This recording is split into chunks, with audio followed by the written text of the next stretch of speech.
Olá pessoal, estamos aqui mais uma vez para mais uma das nossas aulas do Panorama Bíblico e hoje nós vamos falar sobre a carta aos Romanos, a epístola do apóstolo Paulo aos Romanos.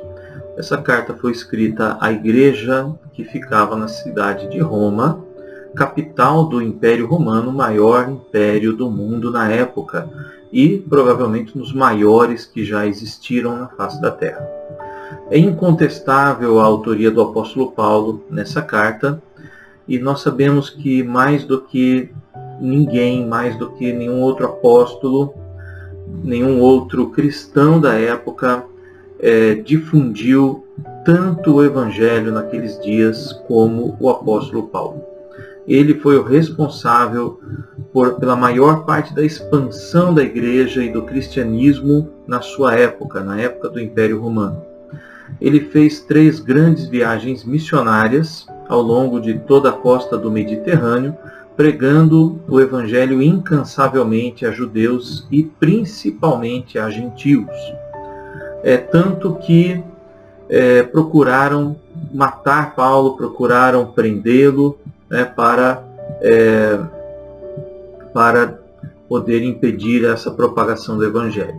O apóstolo Paulo, que antes foi um grande perseguidor da igreja, um grande perseguidor dos cristãos, se torna então um grande pregador do evangelho, um grande ganhador de almas e plantador de igrejas. Paulo fez essas 3 viagens missionárias e após a sua última viagem missionária, quando ele retorna a Jerusalém, que era a capital do cristianismo na época, onde todos os outros apóstolos ficavam até então, antes de vir a grande perseguição sobre a igreja que espalhou eles então pelo mundo.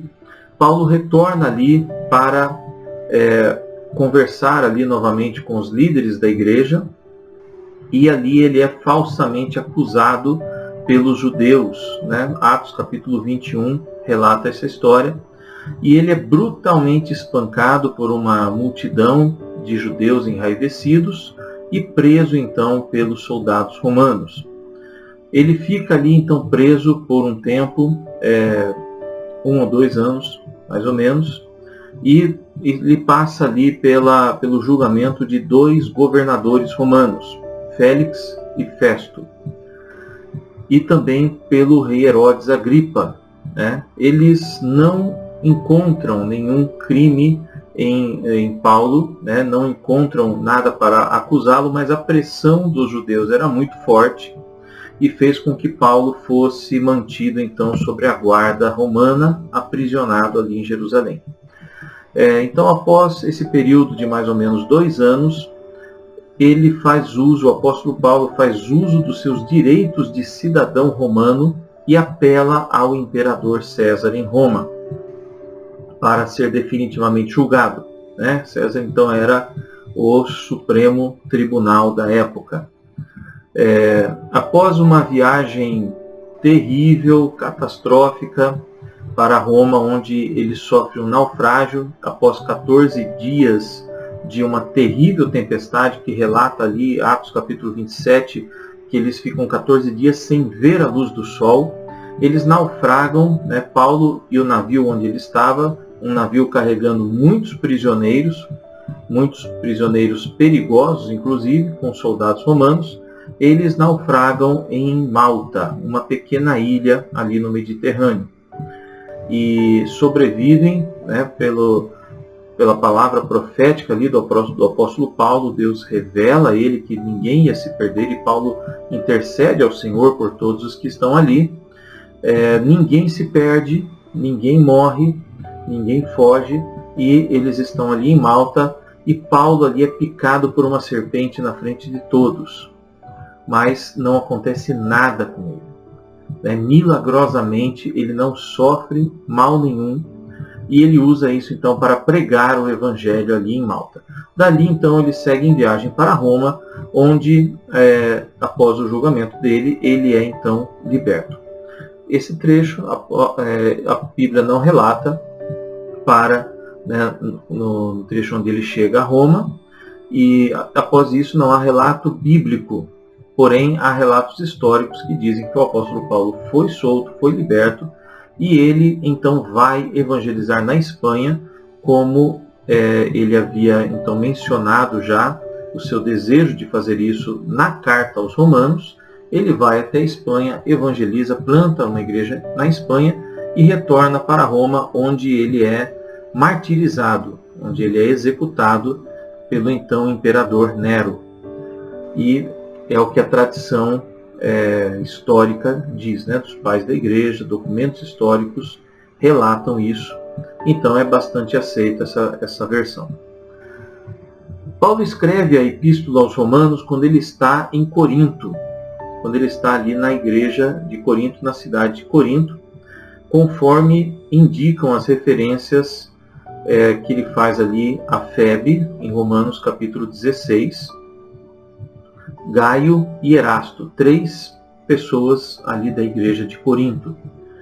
Três pessoas da confiança do apóstolo Paulo que pertenciam à igreja de Corinto, o qual ele encarrega Febe de levar essa carta a Roma. Então ele escreve essa carta ao final da sua 3ª viagem missionária. Tá? Ele está retornando então para Jerusalém, e ali em Roma, em Corinto, ele escreve essa carta e pede que Febe, que Febe leve essa carta aos romanos, e faz menção de Gaio e Erasto. Febe então recebe essa grande responsabilidade e entrega a carta à igreja de Roma. Como eu já mencionei, Roma era a capital do Império Romano, a cidade então mais importante, era uma cidade enorme, muito grande. Ela foi fundada por volta de 750 a.C., mas ela não é mencionada nas Escrituras até o Novo Testamento. Nos dias de Paulo, estima-se que a população da cidade de Roma era de mais de 1 milhão de habitantes.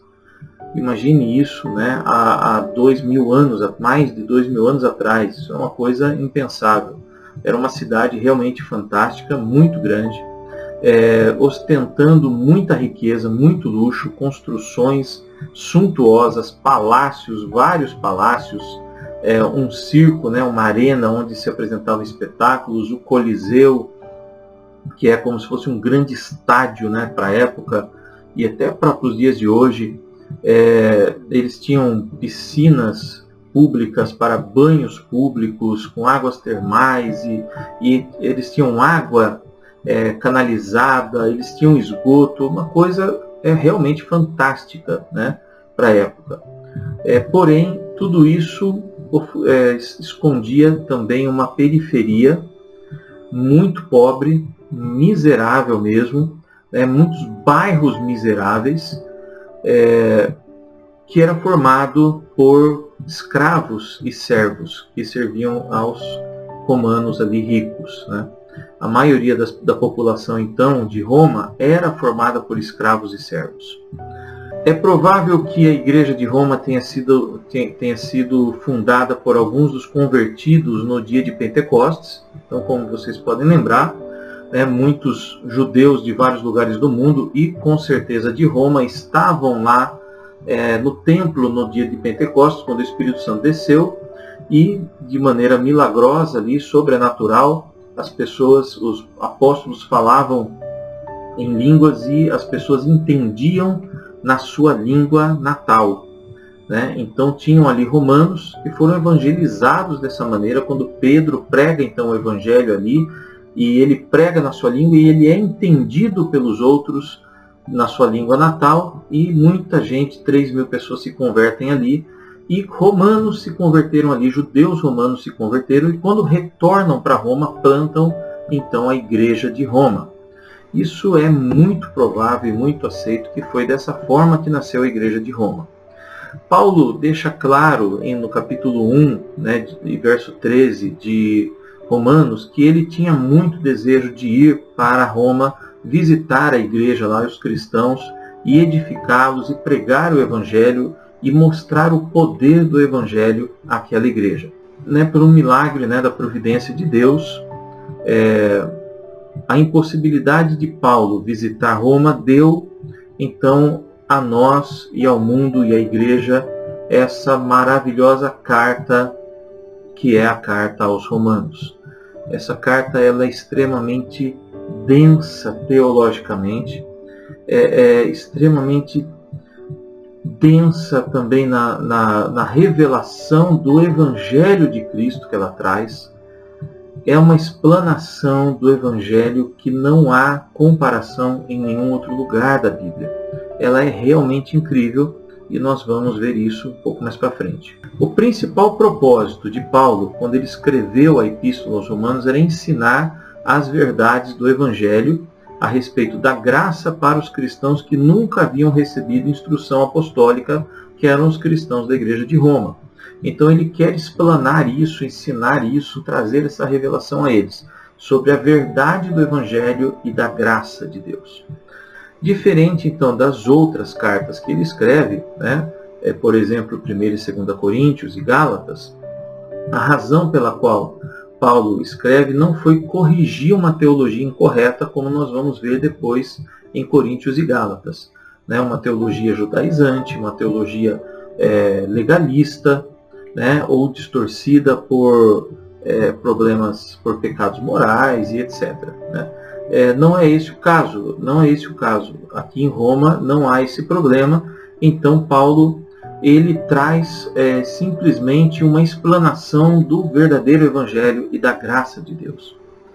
A igreja de Roma ela era uma igreja sadia doutrinariamente, mas como todas as igrejas, ela era carente de ensinamento doutrinário e prático.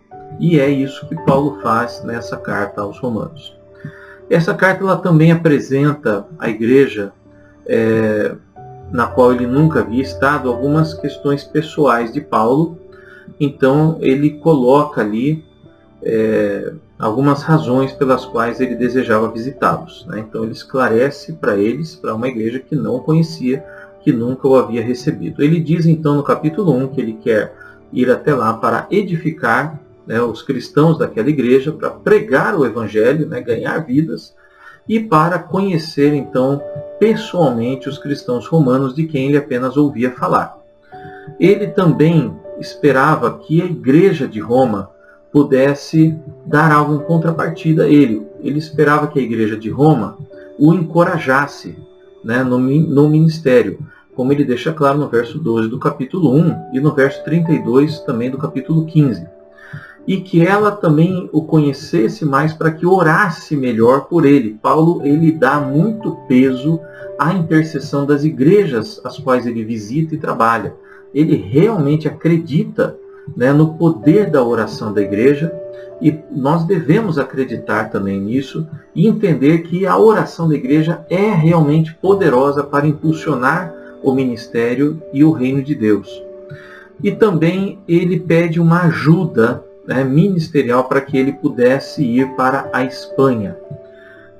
Provavelmente ele esperava também uma oferta, uma ajuda financeira e um apoio ministerial para plantar uma igreja na Espanha, como ele deixa claro no capítulo 15, verso 28.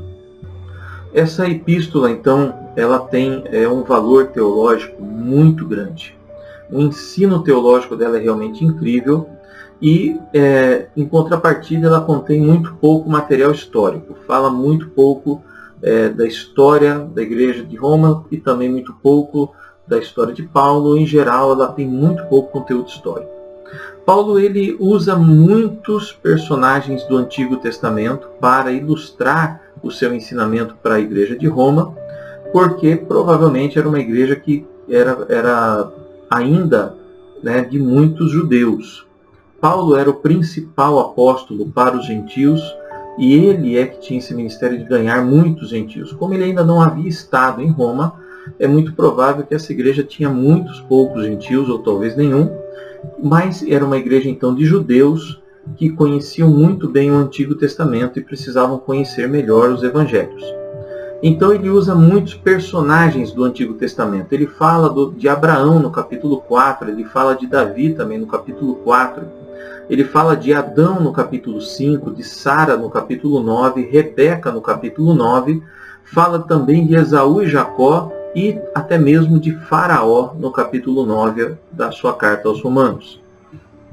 E ele também faz uma explanação de toda a história de Israel, um breve relato no capítulo 9 até o capítulo 11. Ele faz um breve relato da história do seu povo. No capítulo 16, nós temos uma visão do caráter da igreja do século I e de seus membros, onde ele vai falar algumas coisas pessoais, ele cita nomes, então, ali dos irmãos da igreja de Corinto, e ele vai falar algumas coisas ali que nos dá um breve vislumbre da intimidade, então, da igreja ali, do primeiro século, das igrejas que Paulo então estava plantando e edificando. Ele fala das qualidades dos seus membros, como ele costuma fazer em outras cartas também, onde ele fala de membros proeminentes, maduros, importantes para a igreja, e também daqueles que dão trabalho, que dão problema, que não é o caso de Roma. O tema predominantemente da carta aos Romanos é a justiça de Deus, no sentido da justificação. É isso que ele trata, que o apóstolo Paulo trata aqui de maneira predominante. É uma verdade que nós precisamos compreender de maneira muito profunda.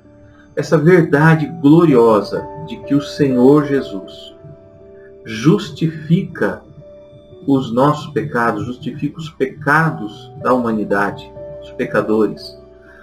Então essa verdade maravilhosa da nossa justificação, nós pecadores, humanos pecadores, debaixo de culpa e condenados justamente condenados pelo nosso pecado. Essa verdade de que Cristo nos perdoa, de que Cristo nos justifica, única e somente através da sua graça e pela graça, é o cerne do Evangelho. O capítulo 1 até o capítulo 11 apresenta essas verdades teológicas da doutrina da justificação. Ao passo que a partir do capítulo 12 até o capítulo 16 detalha de maneira prática a vida do cristão justificado pela graça e a vida da igreja de um modo geral. Então essa carta pode ser dividida em duas partes, uma parte teórica até o capítulo 12 e do capítulo 12 ao 16 uma parte prática. O apóstolo Paulo costumava escrever dessa maneira. Nós veremos isso em várias cartas, que é possível fazer uma separação. Primeiro ele estabelece a doutrina correta para depois fazer e exortar a prática correta.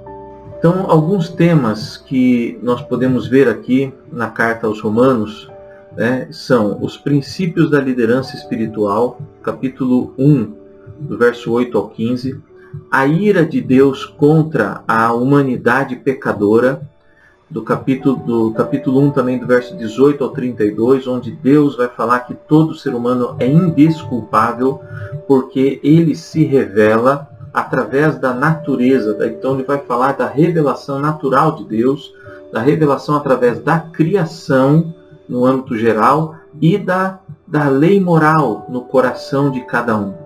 Aquele anseio que todos têm por Deus, aquele espaço no coração de cada um, aquele vazio que pertence a Deus e que somente Deus pode preencher, que empurra o ser humano a buscar o divino.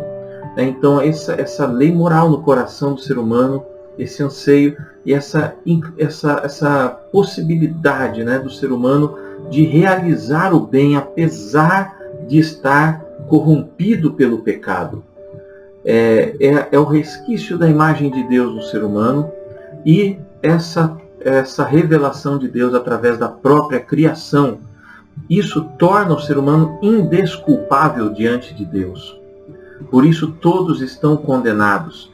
E o apóstolo Paulo vai falar a respeito disso, então, nesse trecho, e vai falar também da idolatria do ser humano a si mesmo, que é algo bastante forte entre os romanos, porque isso fazia parte da cultura grego-romana, que começa numa forte um forte ali antropocentrismo, idolatrando a si mesmo, idolatrando ao próprio homem, na sua busca pelo conhecimento intelectual e pelo aprimoramento físico do corpo. Então, os gregos e romanos praticam exercícios físicos, eles criam as Olimpíadas, jogos olímpicos, jogos esportivos, eles aprimoram isso de uma maneira muito grande que vem até os dias de hoje. Existe até os dias de hoje esses esportes e as Olimpíadas, então influencia até a cultura nossa hoje ocidental. E isso é fruto de uma idolatria do homem a si mesmo. Paulo trata disso nesse capítulo 1 de uma maneira muito incrível. Depois os princípios do julgamento divino. Então Paulo vai estabelecer isso, porque ali então ele coloca todo ser humano indesculpável diante de Deus e já estão condenados, Então todo ser humano pecador já está condenado e é indesculpável. Ele vai estabelecendo isso e vai falar da universalidade do pecado. Então ele está criando ali a base para trazer a doutrina da justificação. Então ele vai dizer então que todo ser humano é pecador, sem exceção de nenhum. Lá no capítulo 3, verso 9 a 20, tem aquele famoso versículo, todos pecaram e carecem da glória de Deus. Depois ele vai falar então vai fazer uma exposição e uma defesa da justificação pela fé. Então ele estabelece o fundamento da pecaminosidade do ser humano, da indesculpabilidade diante de Deus, de todo ser humano, a universalidade do pecado, porque ele está estabelecendo que a necessidade. Nós estamos condenados e não há como nos justificarmos diante de Deus. Então nós precisamos ser justificados. Então ele estabelece aqui o fundamento da justificação pela fé, que é a graça de Deus sobre nós. Então ele vai depois falar da certeza da salvação, porque a justificação pela fé traz a graça da salvação, do perdão dos nossos pecados. A justificação é um ato da graça de Deus. Ele é mediante a fé, porque a fé é o único meio de se alcançar isso, nada mais. E traz a certeza da salvação no capítulo 5. A transferência do pecado de Adão, então ele volta aqui a falar sobre uma base doutrinária, teológica, para a herança do pecado que veio sobre nós. Ele vai continuar tratando doutrinariamente sobre a santidade. Então ele vai falar no capítulo 6 a 8 da santidade.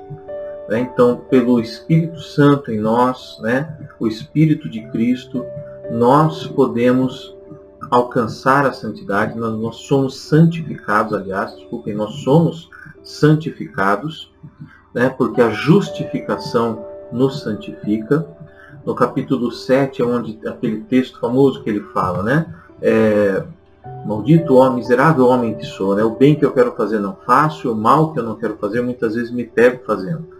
Então ele coloca isso porque para deixar claro que nós não podemos pelo nosso próprio esforço alcançar santidade. Nós recebemos pelo Espírito Santo de Deus, pelo Espírito de Cristo em nós. Ele vai falar também sobre a soberania de Deus no capítulo 9, a soberania de Deus com relação à salvação também.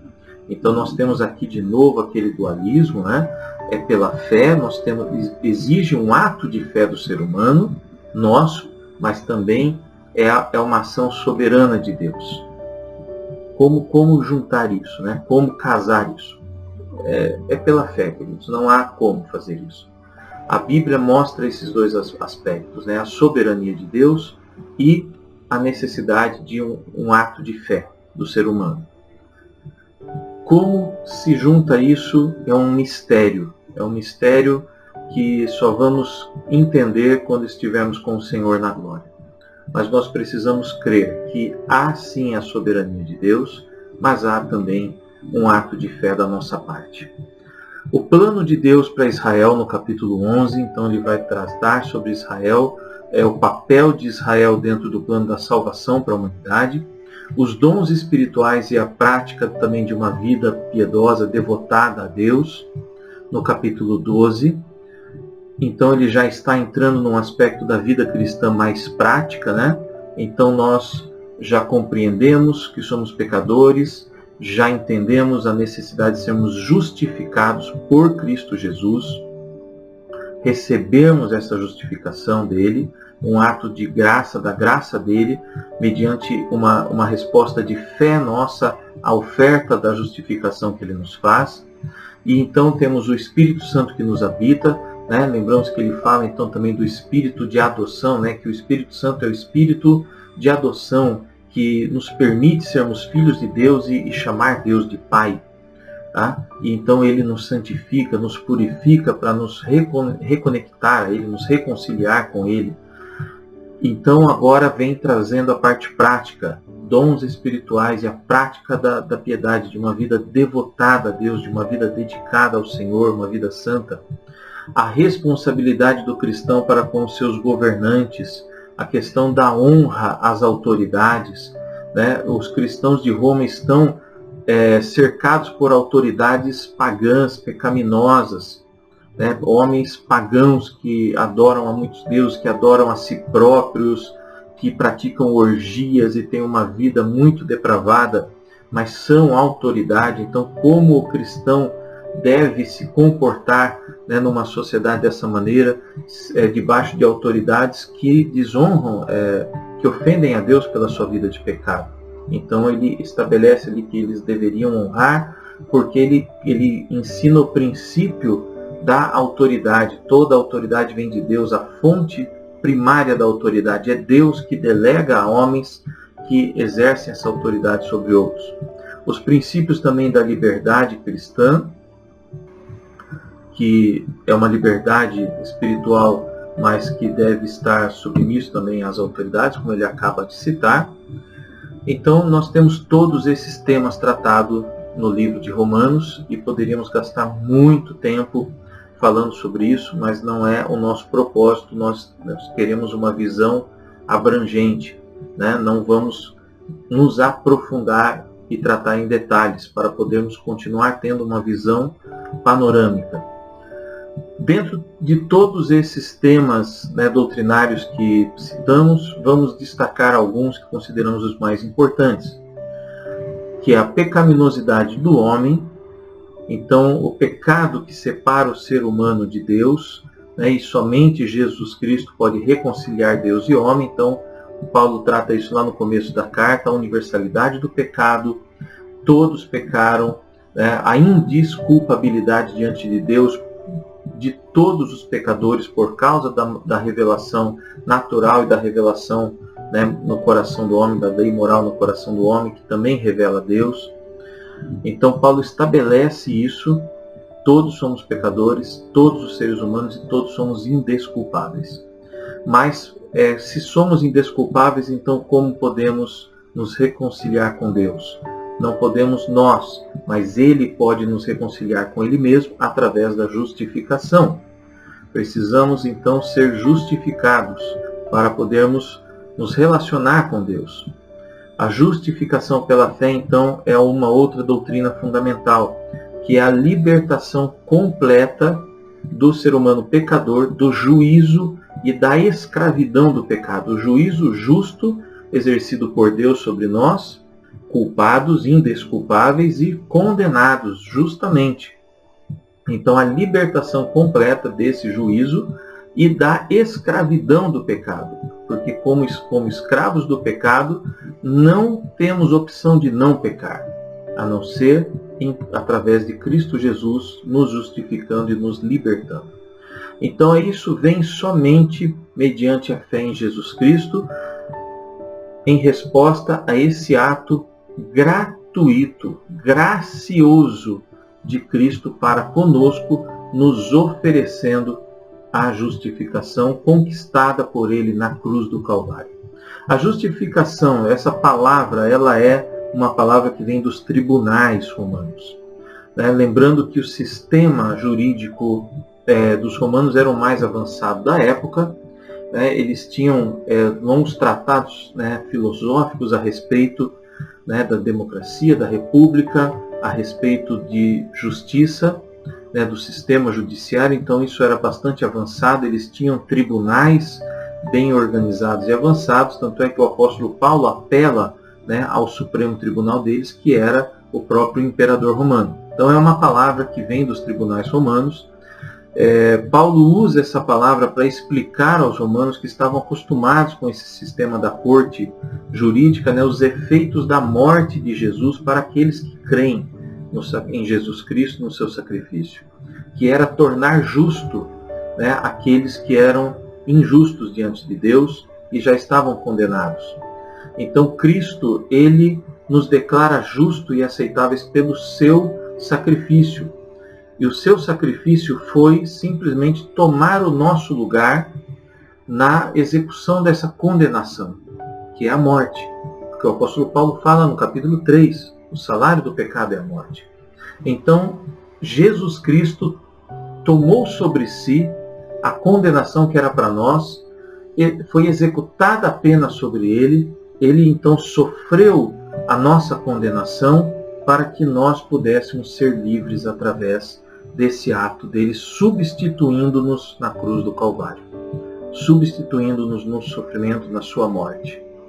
E assim ele transfere para nós, então, a justiça, a justificação, uma vez que foi executada a sentença. Ele sofreu a nossa condenação para nos fazer justos e dessa maneira nos libertando. E ele venceu a morte após então esse ato, ressuscitando, voltando à direita do Pai, no seu lugar de glória, tomando seu lugar no trono, mas nos enviando o seu Espírito para que habitasse em nós, e pelo seu Espírito podemos viver uma vida verdadeira, plena, abundante, né? E livre do pecado e em santidade, pela ação do Espírito de Cristo em nós. E aí nós temos a outra doutrina fundamental, que é a santificação. Que é a santificação obtida não por méritos humanos, em hipótese alguma, mas pela graça de Cristo Jesus, que nos santifica através da sua morte, né? Sua morte expiatória. Os cristãos então são glorificados e separados para o serviço de Cristo, separados do mundo, do reino das trevas, e colocados no reino de Deus, reconectados com o Pai como filhos de Deus. A reconciliação, então, é uma outra doutrina fundamental, que é o sacrifício de Jesus Cristo que renova o nosso relacionamento com Deus.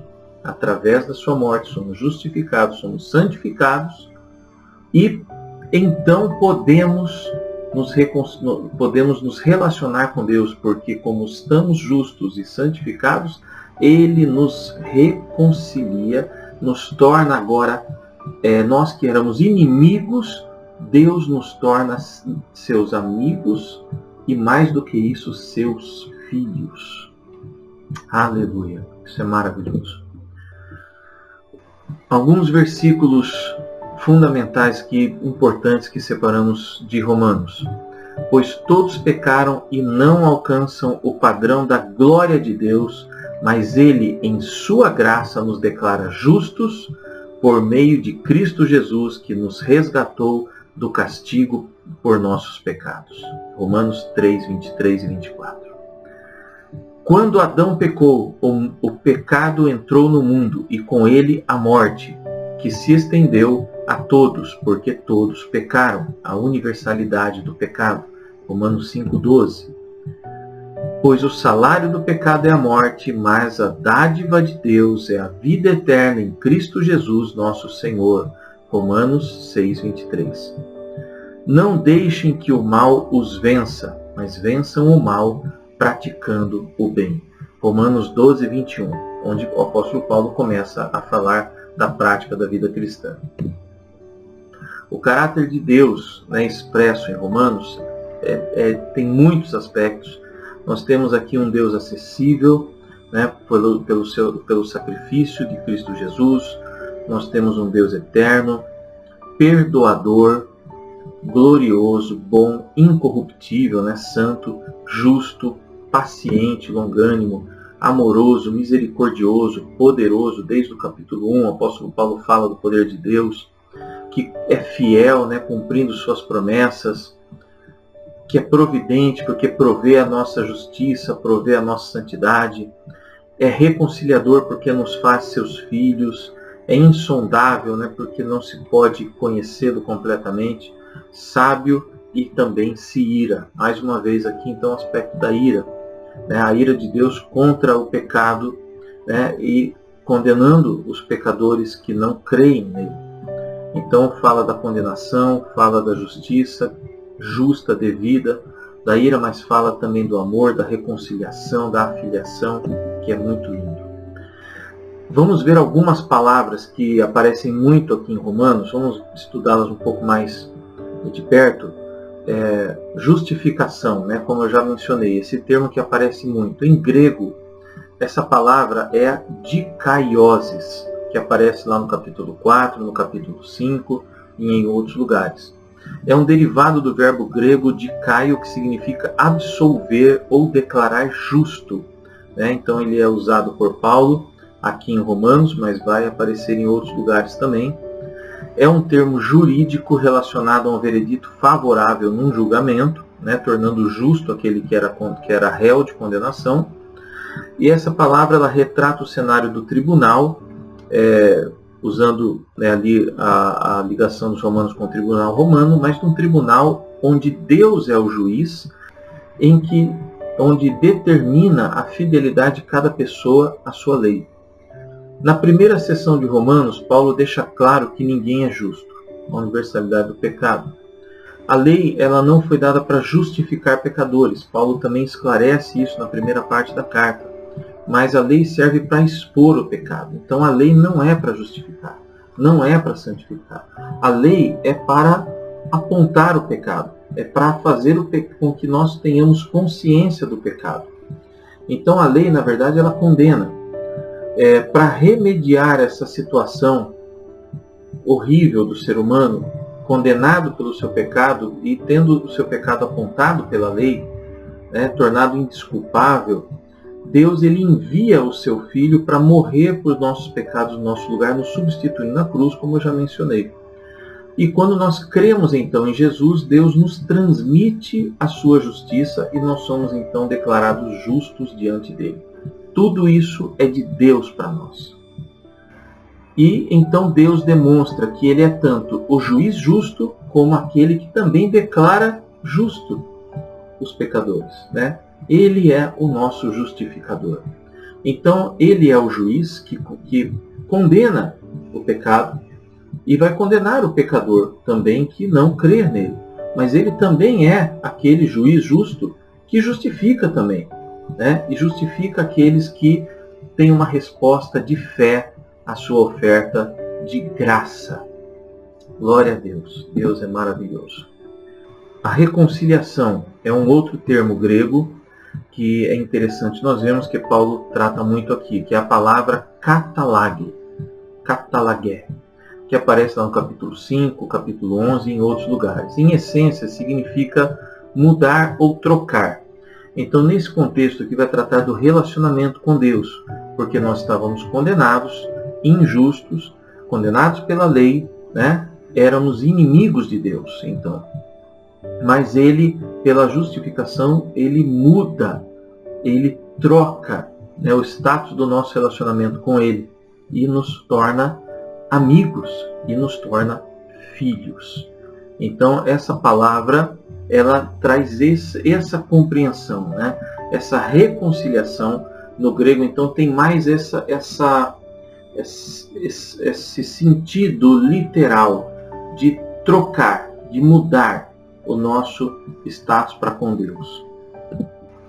Outra palavra que é esperança, que aparece bastante também, que no grego é elpis, vai aparecer no capítulo 4, 5, 8, 12, 15, várias vezes. Ela denota a expectativa de confiança ou de uma antecipação, né, de um pensamento desejoso por algo. Então é uma expectativa que antecipa algo. O uso dessa palavra esperança, nesse contexto, ele é raro, né, porque ele indica que os gentios, sabendo nada ou muito pouco sobre o Messias, estavam esperando também a sua vinda. Ele mostra isso, né, e fala até mesmo da expectativa da criação, né, pela manifestação. Toda a criação anseia. Então são uma expectativa que existe no coração do ser humano, mesmo gentil, por algo que eles nem mesmo compreendem completamente. Então é até um pouco irônico isso, né, Paulo usar essa palavra aqui. No entanto, nós podemos lembrar aqui também de Cornélio, em Atos capítulo 10, que nos mostra que alguns gentios, sim, antecipavam de fato a vida do Messias, a vinda do Messias. Eles tinham isso no coração, eles buscavam por isso. Nós vemos isso na história de Cornélio. Ele estava pronto para receber o Evangelho, tanto é que Deus intervém de maneira sobrenatural enviando Pedro a ele. É muito lindo isso. E Paulo usa essa palavra aqui um pouco também nesse sentido.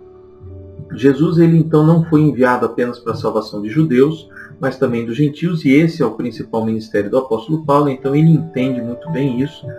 Então, uma vez que nós entendemos que Deus é o autor da salvação, e toda a salvação parte dele para nós, a nossa parte é apenas crer, apenas confiar e receber, né? Como ele deixa claro em toda a sua carta aqui aos Romanos, nós podemos chamar Deus do Deus da esperança, como aparece ali no capítulo 15, verso 13. Porque é ele o doador da esperança para o ser humano. A palavra lei, que aparece muito também, Paulo fala de justificação e vai falar muito da lei, no grego nomos, né, vai aparecer do começo ao fim da sua carta aos Romanos, significa um princípio interior de ação, né, quer seja bom ou ruim, operando com uma regularidade, né, normativa de lei. Esse termo também se refere a um padrão de vida de uma pessoa, o jeito de uma pessoa viver. Então ela vive segundo uma certa lei, ou uma certa norma ou regra. E o apóstolo Paulo descreve duas leis aqui na sua carta aos Romanos. A lei do pecado, né, que opera na carne, né, levando a pessoa a pecar, né, e essa lei ela também aponta, né, que aquilo é um pecado, ela torna conhecido, trazendo entendimento que aquilo é um pecado. E Paulo também vai falar, né, que todos os cristãos eles precisam então superar a lei do pecado, vivendo então a partir da lei do espírito de vida, né, o espírito de vida que ele fala no capítulo 8, que liberta o pecador da lei do pecado e da morte. Então, a lei do pecado e a lei do espírito de vida. Né, observando essa lei, os cristãos podem satisfazer plenamente as exigências do juiz, do justo juiz, que é Deus. E a lei de Deus ela é o padrão para a ação humana. Né? Então ele vai trazer essa lei do espírito de vida, que é uma lei que não é humana. É um jeito de viver, né, de acordo com as normas de Deus, mas que é operado no cristão, é operado no ser humano justificado por Cristo através do Espírito de Cristo, através do Espírito Santo de Deus. Então, mais uma vez, não é algo nosso que nós podemos fazer, né? Mas é o que Cristo faz em nós. E aqui, então, nós ficamos com a nossa aula sobre a carta aos Romanos. Um abraço, Deus abençoe.